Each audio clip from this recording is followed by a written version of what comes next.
ngay khát tu te chỉ bay vek ule vivid LED 230 volts AC make in India. Powered by Osram, high brightness 36 watt, make in India. Hey, hatiang ang street light hi repair thei ni a hei a eng thei tol wa chon kan hung don he kil na ni a kil ni pali uma ti hian a kil ni sir a hian ti hian sir pali a hian omani kan hung don hei a chok ani hei LED ani helai mi hi LED chuan khu A plus ani helan pang hi hian A plus a sen hi A plus hei hete dum hi a hrui dum hi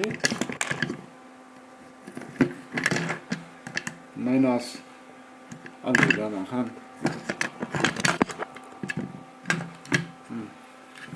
hian kan pot chuak anga ti han an ang chiang thei turin helam a hrui dum A minus helam A plus chuan hei hi a chok ve khani hemi a LED hemi tinung tu hi chok hi ni a LED driver hei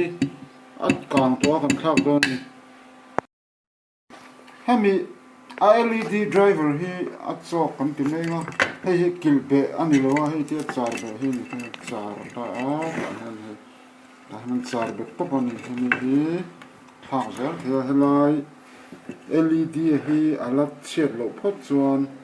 apoi model lai zo ko chu LED hi ni hei hi ala chet lo phot chuan mi chok hi chu a thak zel the ni driver hi LED driver hi a chok hi thak zel thia tian ta hon char be ni lai kan hi kan en zelang a LED driver kha kang che to kan han hong hi dang dai le ti hen hit sing asalo tuk tur veng tu tur hen tiang te hin lo mangani a hei ten hei a chung a hen ti hen call kha an lo tuam nan ka resistant te de ot te po hei lo mangani ten hei dang dai hei tiang hi ka voi kan hula ni khoi tam ve ve to ne hei ti hen chung a hen ti hen hei tiang hian asalo tuk tur veng tu han lo manga hei hi kan pai nga a hran LED driver han kan vo don ani LED driver hei hi in chunga kan chit ang chi hei sei deuh LED sei deuh ang kha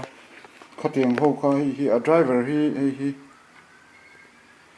street light a hen kan vo dei do ni mi street light a hen hetami kha chet to wang khan mi chena kan sei to ang khan hetami kha khonge hei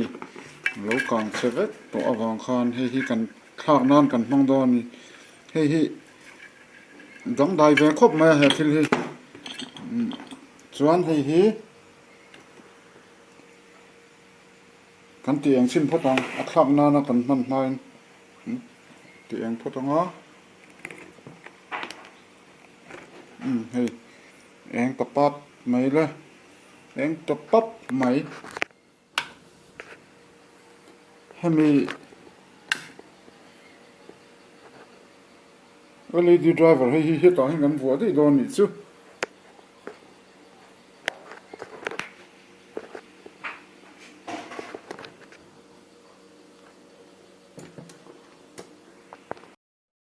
hei asar LED driver khani hemi driver khani hei hi LED hei in chunga tube light anga kan chit sei pui khani a hei sei pui kha hei hi ala traffic a hei hi hemi power is by Osram high brightness 36 watt hi 36 watt hi alo hemi driver khalo chet to van hei hi achidang de hi kan vo don ani hei hi thapa ngai ve kan ya ti hian hei hela hian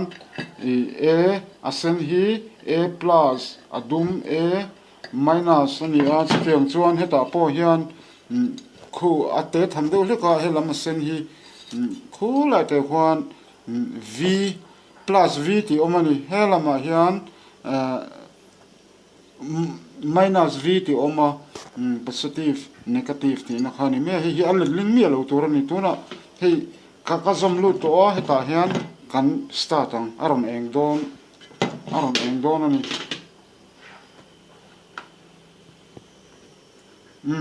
hei ti hian eng tapak maya hemi LED driver kha a hran kan thak ta ni chu kan han off lenga ete phoi khan off ni me chuan hemi hi a LED ate hi ala chhiat lo phot chuan hemi a driver hi chu ama mil pui om tok vel kha company dang dei po vo ila a tha em thon ole kha kan du tok potang kan lo me